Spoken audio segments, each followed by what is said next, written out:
समझने से पहले आपको ये पता होना चाहिए कि भाई सिंक्रोनस प्रोग्रामिंग क्या होती है। अच्छा, ए और सिंक्रोनस इसके अंदर फर्क है। सर वर्डिंग जरा गूगल खोलिएगा, देखिएगा ए सिंक्रोनस एंड ये आ गया। बैक बैक करें जी, देखिए वर्सेस जी, ठीक है। सो इमेज खोलिएगा, इन जावास्क्रिप्ट भी लिखना, इन जावास्क्रिप्ट। ओके, ये खोलें इस पिक्चर को। अच्छा देखें, ये दो चार लाइनें लगी हुई हैं। अब आप बोलेंगे कि यार सर, मैंने आपको बताया कि 70 to 80% of all the work that we do in programming will be in asynchronous programming. But asynchronous programming को समझने से पहले आपको सिंक्रोनस प्रोग्रामिंग के बारे में मालूम होना चाहिए।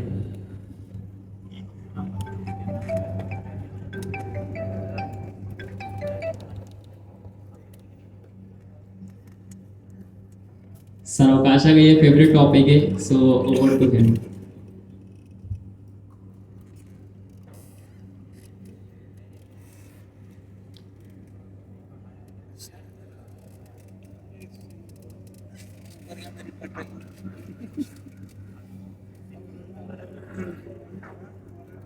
अस्सलाम वालेकुम। आई होप कि सब खैरियत से होंगे और आज होना भी चाहिए।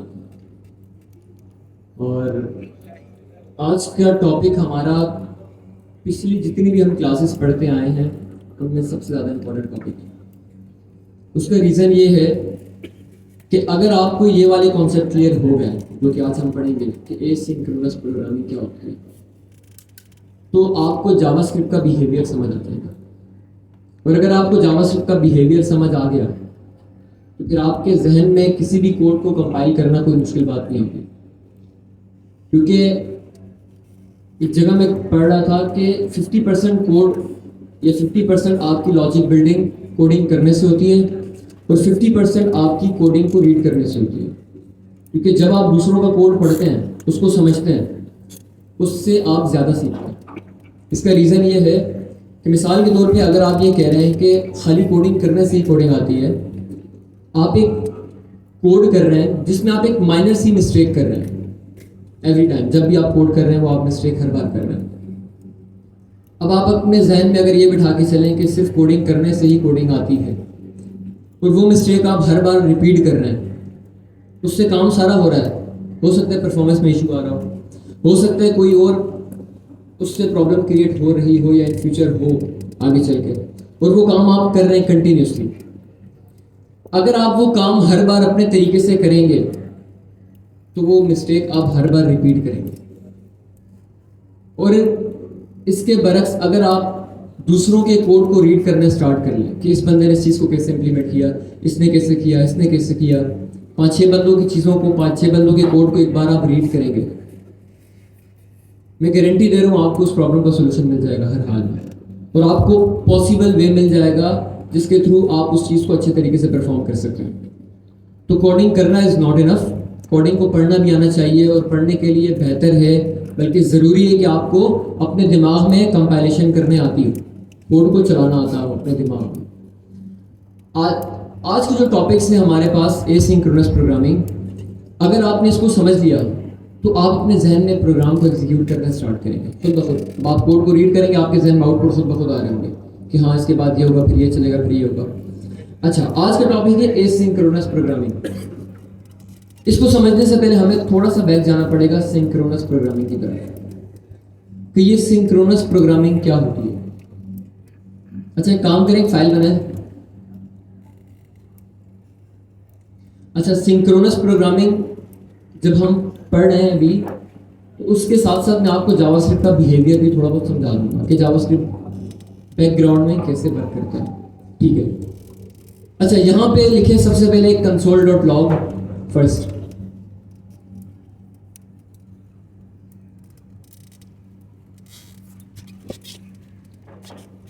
अच्छा, इंग्लिश में लिख लें।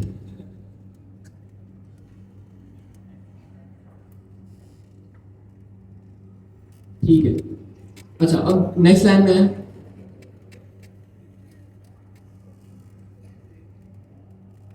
यहां पे लिखे कंसोल डॉट लॉग सेकेंड।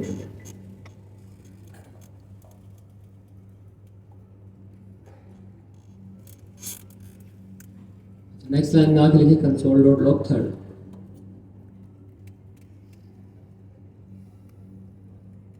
अच्छा, अब मेरा आप लोगों से एक सवाल है, कोड की एग्जीक्यूशन किस सीक्वेंस में होगी? सबसे पहले क्या प्रिंट होगा? First second third. पक्का? सबसे पहले फर्स्ट, फिर सेकंड पे उसके थर्ड। बाद? ठीक। अच्छा, एक काम करें, लाइन नंबर 1 के बाद है, यहां पे एक लूप लगा है, फॉर लूप। 1 से स्टार्ट करें 10 तक चला दें। I is equal to I लिखो।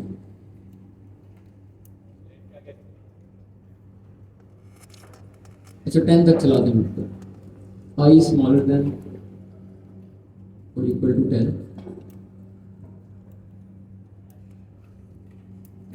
ठीक हो गया।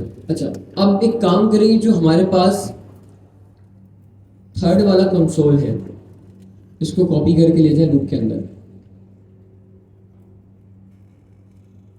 हाँ जी, अब क्या होगा? सबसे पहले क्या प्रिंट होगा? उसके बाद लूप चलेगी। लूप चलेगी। कितने लोग कह रहे सेकंड प्रिंट होगा? और कितने कह रहे हैं कि थर्ड प्रिंट होगा? अच्छा, कितनी बार प्रिंट होगा थर्ड? 10 टाइम्स। ठीक है। सबसे पहले प्रिंट होगा फर्स्ट, उसके बाद 10 बार प्रिंट होगा क्या? उसके बाद क्या प्रिंट होगा? सेकंड। सब एग्री कर रहे हैं ना? तो ऐसा तो नहीं है जो कह रहा है कि नहीं, कुछ उल्टा काम होगा। पहले सेकंड होगा, फिर थर्ड होगा, फिर फर्स्ट होगा, फिर पहले फर्स्ट होगा, फिर सेकंड होगा, फिर थर्ड होगा। कोई ऐसा है जिसके जहन में आ रहा है कि क्या पता ऐसे हो जाए? ठीक है, इसको चलाएं, एग्जीक्यूट करके देखें।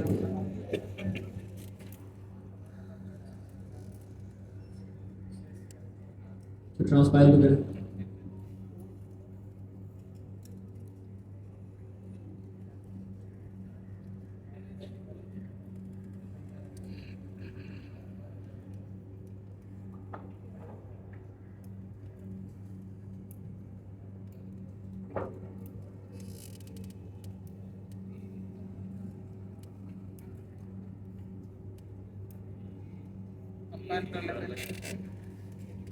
क्या हो रहा है? कंपाइल करना सर। वॉच मोड पे लगा हुआ है। जेएस की फाइल खोलें। अच्छा, फाइल का नाम गलत लिखते हैं, नियान डॉट जेएस लिखते हैं, बल्कि आपने फाइल का नाम गलत किया।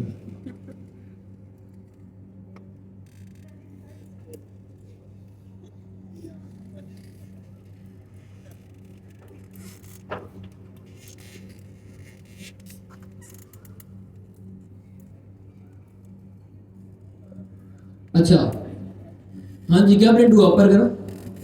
सबसे पहले हुआ फर्स्ट, फिर 10 बार हुआ थर्ड प्रिंट, उसके बाद क्या हुआ? सेकंड। अब मुझे एक बात बताएं, इसको मैं अगर 50 बार चलाऊंगा तो 50 बार सेम आउटपुट आएगा, आउटपुट में चेंज आ जाएगा?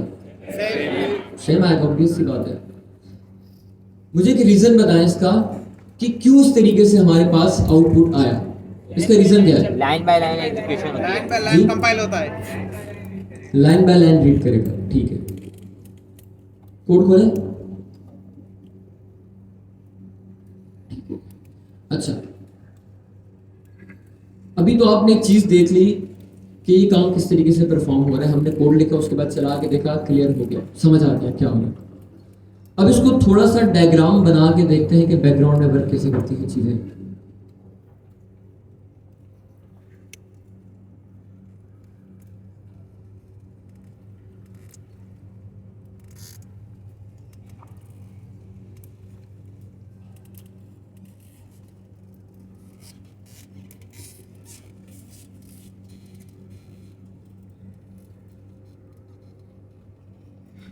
ठीक हो गया। अच्छा,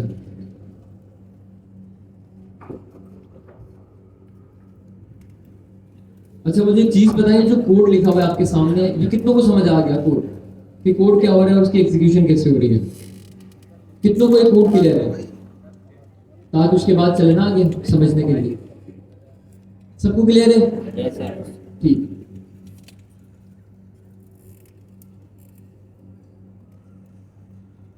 सवाल पूछूं किसी से? सोच लें। चलें आगे चलते हैं, ये तो काफी सिंपल चीज थी। अब असल हमारा जो आज का टॉपिक है वो ये है कि हमें सबसे पहले जावास्क्रिप्ट के बिहेवियर को समझना है कि जावास्क्रिप्ट वर्क कैसे करता है। उसके बाद हम फर्दर चीज़ों पे आगे मूव करेंगे। सबसे पहला हमारा आज का जो टॉपिक है वो है कि जावास्क्रिप्ट वर्क कैसे करता है। अगर आपको ये चीज़ क्लिक हो गई कि जावास्क्रिप्ट बैकग्राउंड में वर्क कैसे करता है, तो फिर एसिंक्रोनस प्रोग्रामिंग समझना कोई मुश्किल बात नहीं। अच्छा, अब यहाँ पे जो मैं चीज़ ड्रॉ कर रहा हूँ उसको हम कहते हैं रन टाइम एनवायरनमेंट, या बैकग्राउंड में एक कंपाइलर। सिंपल अल्फाज में कह लें कि कंपाइलर बैकग्राउंड में कैसे वर्क करता है। अच्छा जी, सबसे पहले हमारे पास एक चीज होती है जिसका नाम होता है क्या? किसी को पता है हमारा कोड कहाँ पे एग्जीक्यूट होता है? कोड एग्जीक्यूशन कॉन्टेक्स्ट में। वहाँ पे तो होता है, लेकिन मेन जगह क्या होती है जहाँ पे सारा का सारा कोड आता है? Call execution call.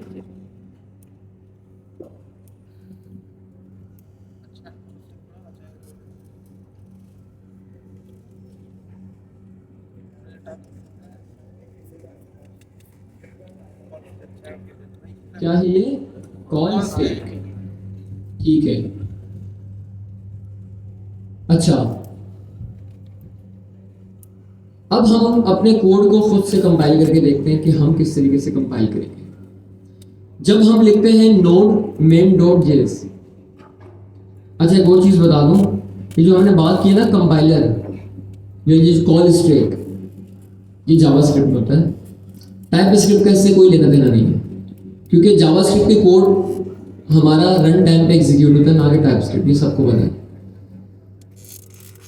अच्छा, अब होगा क्या जब मैं इस फाइल को एग्जीक्यूट करूंगा? सबसे पहला काम, हमने एक चीज पढ़ी, कोड कैसे एग्जीक्यूट होता है, लाइन बाय लाइन। और एक और बात सुन लें, code line by line execute होता है, उसी के साथ साथ पहले एक स्टेटमेंट कंप्लीट एग्जीक्यूट होती है, जब उसकी एग्जीक्यूशन खत्म हो जाती है उसके बाद सेकंड स्टेटमेंट एग्जीक्यूट होती है। तो आपकी स्टेटमेंट्स भी इस तरीके से एग्जीक्यूट होती हैं। अच्छा, स्टेटमेंट के बारे में कितनों को पता है क्या होती है स्टेटमेंट? टर्म है जस्ट, शायद हमने डिस्कस भी किया। स्टेटमेंट क्या होती है? नहीं पता? कोड की लाइन। आपका सिंगल लाइन ऑफ कोड या ऐसा पीस ऑफ कोड जो कि एक चीज से एसोसिएट हो, वो एक स्टेटमेंट होती है।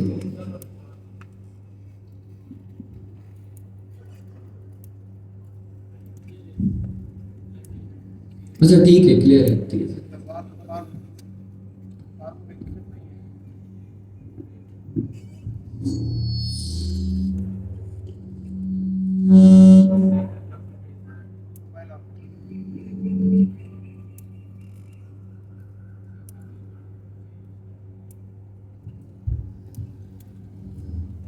अच्छा, हमारे पास एक स्टेटमेंट होती है सिंगल लाइन ऑफ कोड, या ऐसे ही ऐसा पीस ऑफ कोड जो कि सिंगल टास्क परफॉर्म कर रहा है।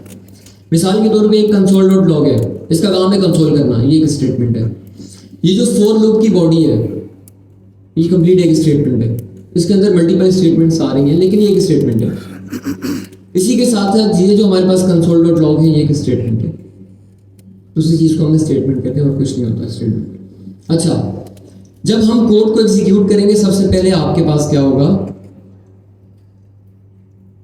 ये आपका कंसोल डॉट लॉग उठ के जाएगा कहां पे? कॉल स्टैक के। कहां जाएगा? Call stack. याद रखना, कॉल स्टैक ही वो जगह है जहां पे आपका कोड आके एग्जीक्यूट होता है।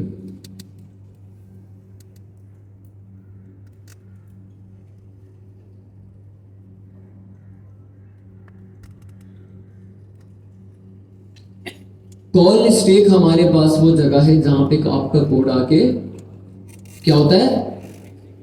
एग्जीक्यूट होता है। एग्जीक्यूट होने से बाद चलता है। ठीक है। अच्छा, सबसे पहले हमारे पास क्या होगा जब हम कोड एग्जीक्यूट करेंगे, हमारे पास कंसोल डॉट लॉग फर्स्ट वाली लाइन उठ के आएगी कॉल स्टैक के अंदर। हमारा पीस ऑफ कोड समझने के यहाँ पे कहीं साइड पे लिखा हुआ है, पूरी की पूरी फाइल हमारी साइड पे पड़ी हुई है। कंपाइलर फाइल को रीड करता जा रहा है और एक एक स्टेटमेंट को उठा के कॉल स्टैक के अंदर फेंकता जा रहा है। सबसे पहले कंपाइलर ने कोड को रीड किया तो कंसोल डॉट लॉग फर्स्ट, ये जो हमारे पास एक स्टेटमेंट थी, कंपाइलर ने इसको उठाया कॉल स्टैक के अंदर लाके फेंक दिया। अच्छा, अब यहाँ पे एक काम करते हैं, कंसोल भी बना लेते हैं। फिर कंपाइलर पूरा हम खुद ही बना रहे थे, कंसोल भी बना लेते हैं।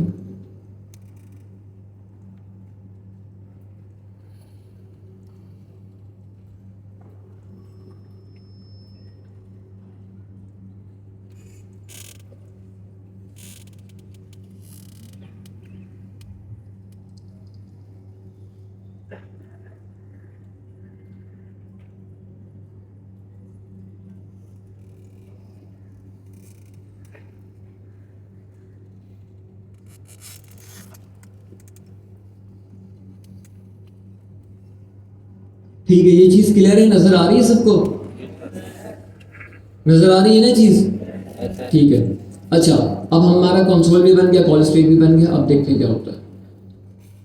अब जब सबसे पहले कंपाइलर ने एक लाइन रीड करके उसको कॉल स्टैक में फेंका, कॉल स्टैक ने देखा यहाँ पे लिखा हुआ है कंसोल डॉट लॉग फर्स्ट।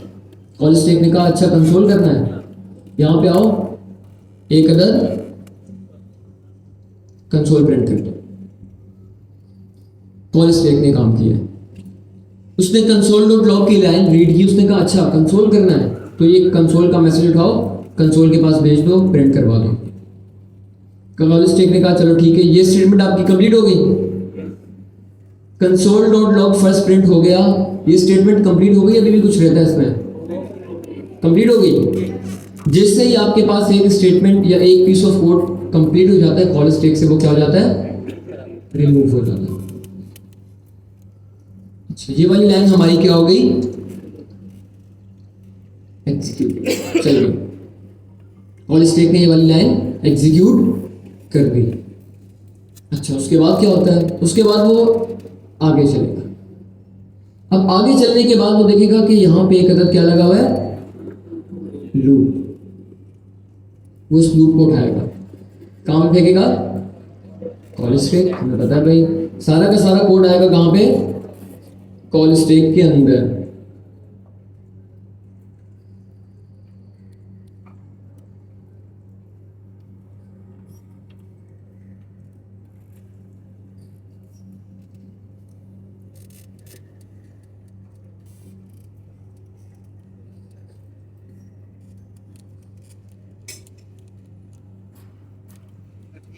ठीक है। अच्छा, अब आपका ये वाला कोड, पीस ऑफ कोड उठ के आया कहाँ पे, कॉल स्टैक के अंदर। अब कॉल स्टैक ने कहा अच्छा नया काम आया तो एग्जीक्यूट तो करना है। कॉल स्टैक ने आपके कोड को रीड करना स्टार्ट किया। अच्छा, अब ये लूप कैसे वर्क करेगा, यहाँ पे एक और छोटा सा कॉन्सेप्ट इंप्लीमेंट होता है, मेमोरी एलोकेशन का। उस पर भी हम नहीं जा रहे कि वो थोड़ा सा एडवांस हो जाएगा। अच्छा, अभी नहीं जा रहे, मुझे लग रहा है मसला हो जाएगा, क्योंकि मेमोरी एलोकेशन अगर हम पढ़ेंगे तो हमें एक और कॉन्सेप्ट पढ़ना पड़ेगा, होस्टिंग। और होस्टिंग थोड़ा सा एडवांस टॉपिक हो जाता है। वैसे तो अगर समझना चाहें तो सिंपल टॉपिक है होस्टिंग, HOISTING, होस्टिंग। लेकिन अगर इसको हम थ्योरेटिकल लेके चलेंगे तो चीज़ें कॉम्प्लेक्स हो जाएंगी। आज का जो टॉपिक है वो क्लियर जाएगा, फिर किसी नेक्स्ट क्लास में इंशाल्लाह देख लेंगे। अच्छा, हमारा लूप उठ के आया कॉल स्टैक के अंदर। अब कॉल स्टैक ने हमारे लूप को रीड करना स्टार्ट किया। लूप को एक बार एग्जीक्यूट किया, क्या होगा, कंसोल डॉट लॉग के अंदर क्या प्रिंट होगा, क्या प्रिंट होगा, फर्स्ट टाइम लूप एग्जीक्यूट होगा, थर्ड।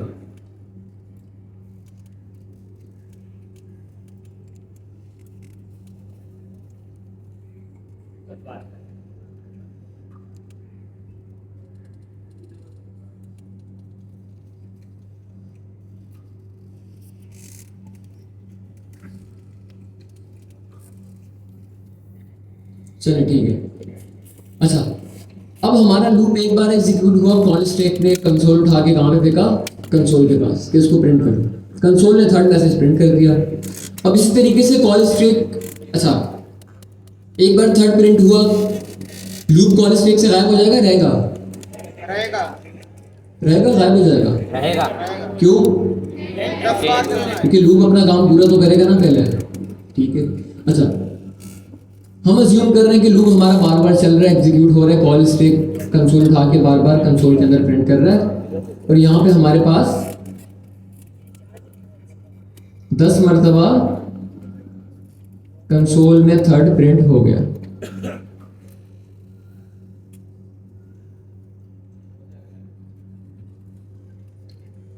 अच्छा इसमें कंट्रोल जी भी नहीं, मतलब एक बार जो कर दिया वो कर दिया।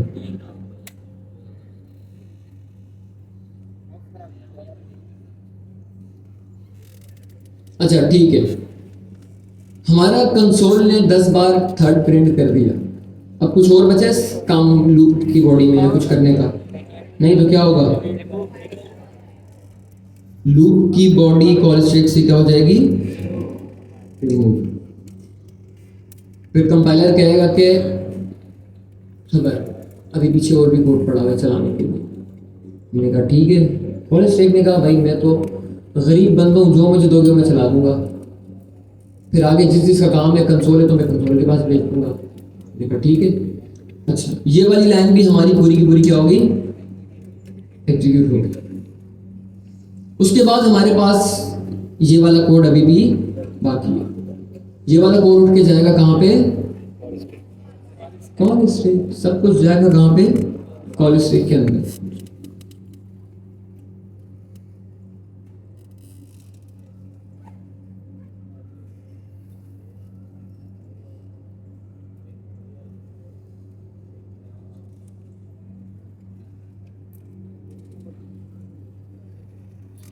अच्छा ये मेरे से चल नहीं रहा तो शारिक भाई को बना।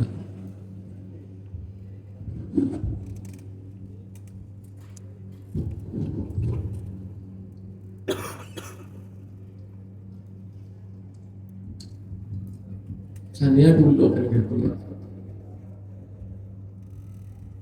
जल्दी से कॉल स्टैक का नक्शा खींच दे वहां पे, उसके बाद फिर हम आगे चलते हैं। अच्छा यहाँ तक क्लियर है सबको कि हमारा कोड हमेशा कहाँ पे आके एग्जीक्यूट होगा, कॉल स्टैक के अंदर। ये तो हो गया। अब कंपाइलर का बिहेवियर हम क्या कर सकते हैं।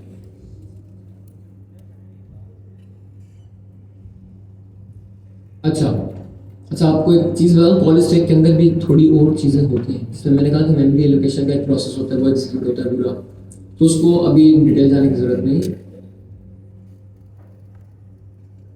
ठीक हो गया। अच्छा कॉल स्टैक ने स्टेटमेंट चला दी तो उसको खाली देने में कंसोल के अंदर मैसेज प्रिंट करवाना है।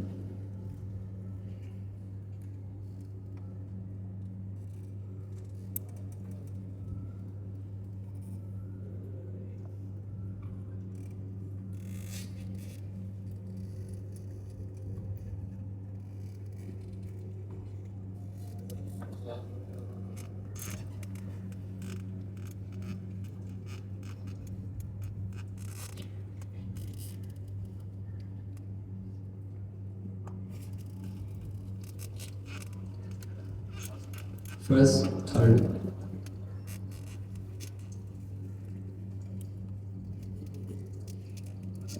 इसके बाद डॉट डॉट लगा, क्योंकि 10 बार थर्ड प्रिंट करना है। तो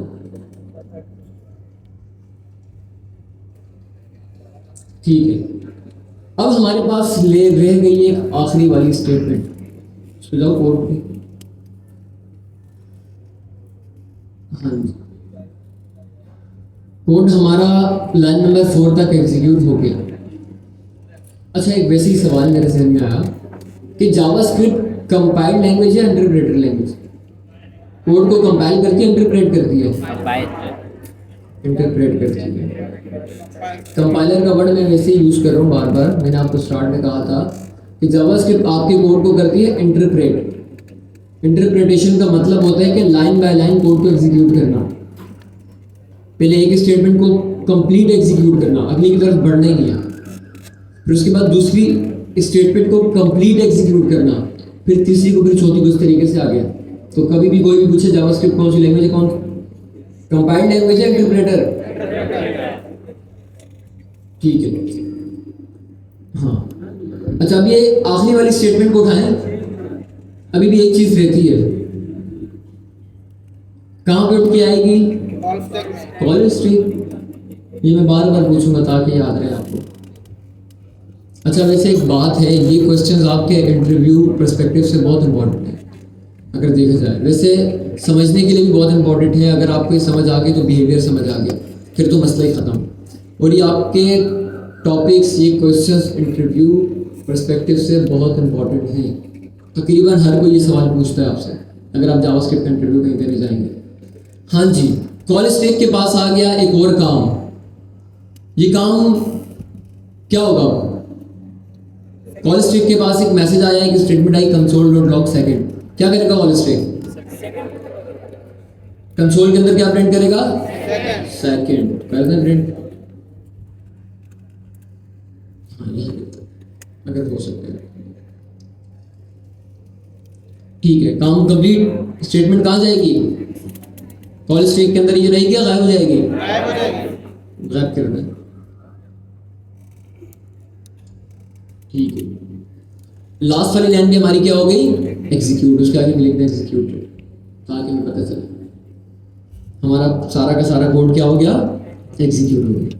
अब मेरा एक सवाल है, वो मेरा सवाल ये है कि अगर किसी को पता हो ये जो हम प्रोग्रामिंग कर रहे हैं ये सिंक्रोनस प्रोग्रामिंग है या एसिंक्रोनस प्रोग्रामिंग? सिंक्रोनस।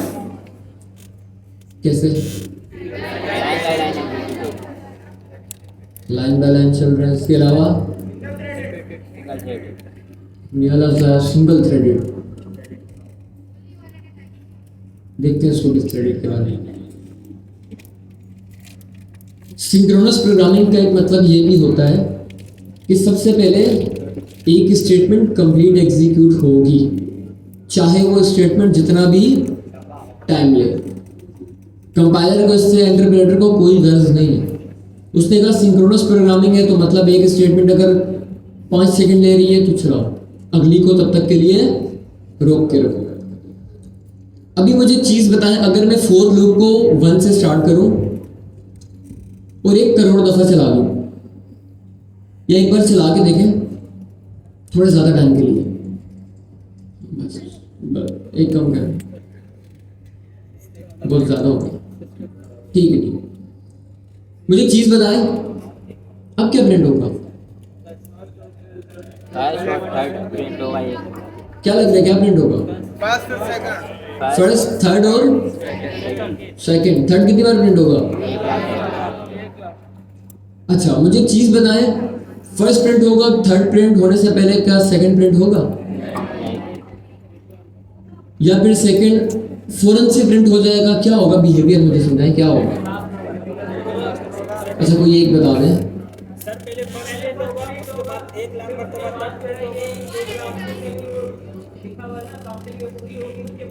उसके बाद सेकंड होगा।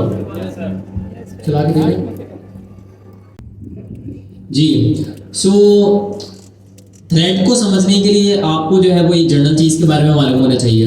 वो ये कि जैसे सर ने बताया कि भाई जावास्क्रिप्ट जो है वो कंपाइल लैंग्वेज है, इंटरप्रेटेड लैंग्वेज है, इंटरप्रेटेड लैंग्वेज है।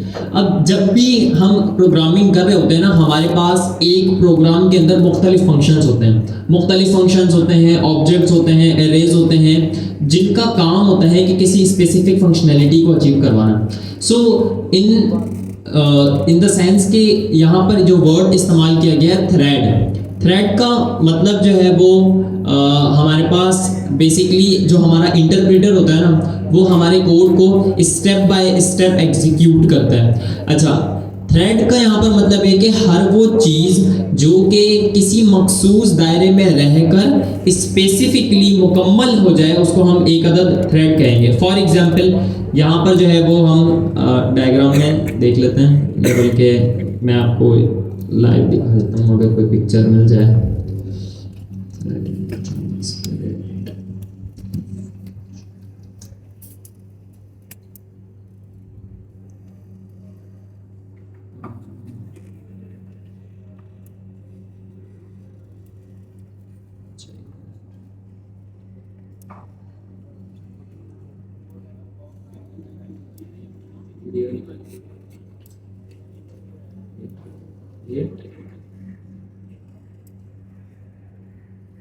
अच्छा, ये देख रहे हैं आप लोग, ये है एक अदद event loop.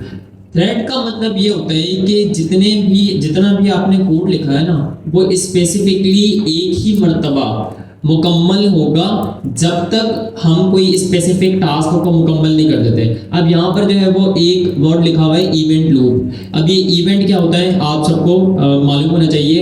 Anything that is creating or happening after clicking or interacting with our website is called an event। Event से मुराद ये है कि मैंने किसी बटन के ऊपर क्लिक किया ना, तो मेरे बटन की क्लिक होने के बाद कोई पॉपअप आया या फिर कोई स्पेसिफिक चीज़ जो कि मैं ये कह सकता हूँ कि मुकम्मल हुई after clicking that button is an event. So यहाँ पर इवेंट लूप का मतलब है कि देखें यहाँ पर ये जो हमारे पास रेड निशान के अंदर ये जो हमारे पास राइट का ऑप्शन लगा हुआ है। अब देख रहे हैं यहाँ पर मिसाल के तौर पर ये जो ग्रीन बॉक्स है, इस ग्रीन बॉक्स के अंदर आपका कोई स्पेसिफिक कोड पड़ा हुआ था। पहले वो एग्जीक्यूट हुआ एक थ्रेड के अंदर, फिर उसके बाद हमारे पास ये दूसरी थ्रेड बनी, दूसरी थ्रेड के अंदर दूसरा कोड एग्जीक्यूट हुआ, तीसरी बनी, तीसरी से हमारे पास मुकम्मल हमारा जो कोड है वो एग्जीक्यूट हुआ। बरक्स जो है वो यहाँ पर एक साथ जो है वो 2 डब्बे बने हुए ग्रीन। अब थ्रेड जो है ना, उसका काम जैसे अभी बताया मैंने आपको कि उसका काम होता है कि कोड को कंपाइल कर कर वेबसाइट के अंदर जो हमारे पास इंटरफेस होता है ना, उसकी किसी स्पेसिफिक फंक्शनैलिटी को मुकम्मल करना। So that's called in thread. So इस तरीके से जो है वो ये कोड मुकम्मल होता है। और आपको जो है वो ये टॉपिक समझ में आएगा। इस क्लास के लास्ट में एक एक्टिविटी है और आई एम डैम श्योर ऐसी बेहतरीन चीज़ बनाई है मैंने कि आप सब जो है वो बहुत फ़ायदा होगा आप सबका। सो हमारी आज लास्ट की जो एक्टिविटी होगी उसके अंदर यकीनन आपको मैं एक चीज़ करवाऊंगा एंड देन उसके भी बिल्कुल लास्ट के अंदर हम एक छोटी सी चीज़ होगी उस पर वो करने के बाद आपको जो है वो ये जो अभी मैंने बताया है थ्रेड के बारे में, ये भी बिल्कुल समझ में आ जाएगा। बट हम अपने टॉपिक के ऊपर आते हैं वापस। इसका क्या बना दिया, ठीक है। अच्छा, थ्रेड को मैं एक बार सिंप्लीफाई कर लेता हूँ बहुत सिंपल अल्फाज में। कंप्यूटर के सीपीयू के बारे में पता है क्या होता है? प्रोसेसर। या कोई मैसेज भी आते रहते हैं, सर कौन सा कंप्यूटर लें, प्रोसेसर क्या होना चाहिए, जनरेशन क्या होनी चाहिए, i5 3rd generation, i5 6th generation, i7 6th generation. जो आपने नाम सुने ना, ये आपके पास प्रोसेसर होता है। अब प्रोसेसर के अंदर आपके पास मल्टीपल थ्रेड्स होते हैं। थ्रेड कुछ नहीं होता, थ्रेड आपके पास एक ऐसी जगह है जो कि किसी भी टास्क को परफॉर्म करती है। या समझ लें फॉर एग्जांपल हमारे सामने यहाँ पे कुछ बंदे बैठे हैं या जावास्क्रिप्ट। अच्छा, अब हर बंदे के जिम्मे मैंने एक काम लगा दिया। अब जब तक वो बंदा एक काम कंप्लीट नहीं करेगा मैं उसको अगला काम नहीं दे सकता। यहाँ पे अगर ये भाई बैठे हैं, आपका नाम क्या है सर? क्या नाम है? आमिर। हामिद? आमिर। अच्छा, आमिर भाई यहाँ पे बैठे हुए हैं। अगर मैंने आमिर भाई से कहा, फर्ज कर लें कि आमिर भाई आपने अभी मैं आपको एक काम दूंगा वो परफॉर्म करें, कोई भी काम हो सकता है वट एवर। आमिर भाई ने कहा ठीक है। अच्छा, मैंने आमिर भाई को एक काम दिया, वो काम काफ़ी लंबा काम है, कॉम्प्लेक्स काम है, आमिर भाई पूरा टाइम उस काम में लगेगा, ठीक। अच्छा, अब आमिर भाई के पास वो काम गया, आमिर भाई ने वो काम करना स्टार्ट किया। आमिर भाई जब वो काम कर रहे हैं उस दौरान उनको मैं एक नया काम नहीं दे सकता, क्योंकि अगर मैं नया काम दूंगा तो पुराना वाले काम का क्या होगा, वाला काम भी तो करना है। तो आमिर भाई हमारे पास एक सिंगल थ्रेड है, ये सारे प्रोसेसर है हमारे पास, कंप्लीट सीपीयू पड़ा हुआ है, इसमें आमिर भाई एक थ्रेड है। अब आमिर भाई को मैं एक वक्त में एक ही काम दे सकता हूँ, ये एक काम जब तक एग्जीक्यूट नहीं करेंगे अगला काम इनको मैं नहीं दे सकता। तो इसी तरीके से हमारे पास हमने एक टर्म पढ़ी कि जावास्क्रिप्ट सिंगल थ्रेडेड लैंग्वेज है। मतलब जब जावास्क्रिप्ट एग्जीक्यूट होती है तो वो आपके प्रोसेसर का एक ही थ्रेड यूज करती है। मिसाल के तौर पे यहाँ पे हमारे पास कितने सारे स्टूडेंट्स हैं। अगर मैं चाहूँ तो अपनी अगर यूनिवर्सिटी के असाइनमेंट्स आप लोगों से बनवा लूँ, तो आमिर भाई से अगर मैं एक काम करवाऊँगा, इंग्लिश का असाइनमेंट बनवाना है, तो जब तक ये वो कंप्लीट नहीं करेंगे मैं इनको इस्लामियात का असाइनमेंट नहीं दे सकता। हालांकि मेरे पास बाकी पूरी क्लास में स्ट्रेंथ फुल पड़ी हुई है, मैं चाहूँ तो एक वक्त में सबको एक असाइनमेंट दूँ, सारा का सारा काम हो जाए, लेकिन मैं नहीं दे सकता। क्यों? क्योंकि मैं सिंगल थ्रेडेड लैंग्वेज हूँ, मैं एक वक्त में एक ही थ्रेड को यूज़ कर सकता हूँ। तो यही केस है कुछ जावास्क्रिप्ट का, कि जावास्क्रिप्ट में सिंगल थ्रेडेड लैंग्वेज, वो आपके प्रोसेसर का सिर्फ एक ही थ्रेड यूज़ करती है कोड के एग्जीक्यूशन के लिए। अब जब एक ही स्टेटमेंट जाके आपके पास उड़ के जाएगी थ्रेड के पास, आपका जो प्रोसेसर के अंदर थ्रेड लगा हुआ है वो एक एग्जीक्यूशन को परफॉर्म करेगा। जब तक वो उस एग्जीक्यूशन को परफॉर्म नहीं कर लेता मैं उसको नया काम नहीं दे सकता, क्योंकि वो प्रोसेसर का सिर्फ एक ही थ्रेड यूज कर रहा है, जो जावास्क्रिप्ट का डिफॉल्ट बिहेवियर है। इस चीज़ को हम कहते हैं सिंक्रोनस प्रोग्रामिंग। मतलब एक काम जब तक कंप्लीट नहीं होता हम अगले पे नहीं जा सकते। यही आपके पास केस होता है सिंक्रोनस प्रोग्रामिंग का। और जावास्क्रिप्ट है हमारे पास सिंगल थ्रेडेड लैंग्वेज, मतलब कि ये प्रोसेसर का सिर्फ एक ही थ्रेड एक वक्त में यूज कर सकती है। ठीक हो गया? अच्छा, अब मेरे जहन में एक सवाल आ रहा है कि जो भी मैंने डिस्कस की चीज़ कि मैं अपना एक असाइनमेंट आमिर भाई से ही करवाऊंगा, बार बार एक असाइनमेंट लेके पहले कंप्लीट करेंगे, फिर दूसरा लूँगा, फिर दूसरा कंप्लीट कर देंगे, तीसरा लूँगा। ये वाला तरीक़ेकार थोड़ा बेहतर लग रहा है, या फिर मैं अपने असाइनमेंट्स पूरी क्लास में डिस्ट्रीब्यूट कर दूँ, सारे थोड़ा थोड़ा काम करें? कौन सा वाला तरीका बेहतर लग रहा है? सेकंड वाला। क्यों? काम जल्दी परफॉर्म होगा, टाइम कम लगेगा, और मुझे किसी चीज़ पर डिपेंडेंट होना ही नहीं पड़ रहा कि जब तक आमिर भाई फ्री नहीं होते उनको दूसरा काम ना दो। ठीक है बात हो? तो जो पहला वाला बिहेवियर था जिसमें आमिर भाई ही एक थ्रेड थे, वही सारे के सारे काम परफॉर्म कर रहे थे लाइन बाय लाइन, एक के बाद दूसरा, इसको हम कहते हैं सिंक्रोनस प्रोग्रामिंग। एसिंक्रोनस प्रोग्रामिंग इसके बरक्स ये है कि मैं अपने असाइनमेंट्स को आप सब में डिवाइड कर दूँ कि सारे थोड़ा थोड़ा काम परफॉर्म करें, मेरा काम जल्दी हो जाएगा। इस बिहेवियर को हम क्या कहते हैं? Asynchronous programming. अच्छा, यहाँ पर वर्ड्स की भी कंफ्यूजन है। यहाँ पर वर्ड्स की भी कंफ्यूजन है, एसिंक्रोनस एंड सिंक्रोनस। एसिंक्रोनस के अंदर ए है और बाकी वो पूरा का पूरा सब कुछ वही है जो सिंक्रोनस का है। तो जैसे यहाँ पर सर ने बताया कि भाई सिंक्रोनस का मतलब होता है कि आपकी वेबसाइट के ऊपर, फॉर एग्जांपल आपने एक वेबसाइट बनाई है, उसके अंदर तमाम तर चीज़ें जो है वो स्टेप बाय स्टेप एग्जीक्यूट होंगी जब तक जो है वो अपने बॉटम तक नहीं पहुंच जाती। ठीक है, इसके बरक्स हमारे पास होता है एसिंक्रोनस प्रोग्रामिंग। एसिंक्रोनस प्रोग्रामिंग में सर ने बताया कि फॉर एग्जांपल मुझे जो है वो 10 काम मिले करने के लिए, मैंने उन 10 काम को पूरी क्लास के अंदर डिस्ट्रीब्यूट कर दिया, मेरा काम जो है वो जल्दी मुकम्मल हो गया और साथ ही साथ मैंने टाइम भी बचाया और बेहतर अंदाज से अपनी जो भी असाइनमेंट थी उसको भी मुकम्मल कर दिया।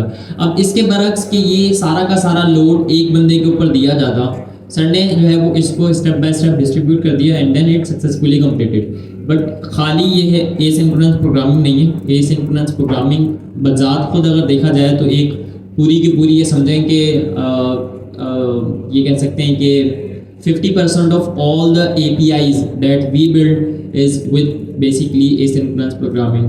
और जब हम फ्यूचर में APIs के बारे में पढ़ेंगे तो फॉर श्योर इसको देखेंगे। बट कहने का मकसद ये है कि asynchronous programming 70% से 80% आप अपने नेक्स्ट प्रोजेक्ट्स के अंदर इसका इस्तेमाल करेंगे। कुछ भी नहीं है, 4-5 कीवर्ड्स हैं जिनके बारे में अभी सर बताएंगे और फिर इसको इंशाल्लाह हम प्रोग्राम कर भी देख लेंगे। अच्छा, आगे बढ़ने से पहले मुझे ये बताएं कितने ऐसे लोग हैं जिनको एरो फंक्शंस के बारे में पता है? एरो फंक्शन हमने पढ़ा था, नहीं पढ़ा था क्लास में? नहीं पढ़ा। चलिए एक काम करते हैं, एक छोटे से डायल में एरो फंक्शंस को पढ़ते हैं, बिल्कुल शॉर्ट लेके चलेंगे। अच्छा, वैसे यार घर से कुछ तो पढ़ के आओ। अब अब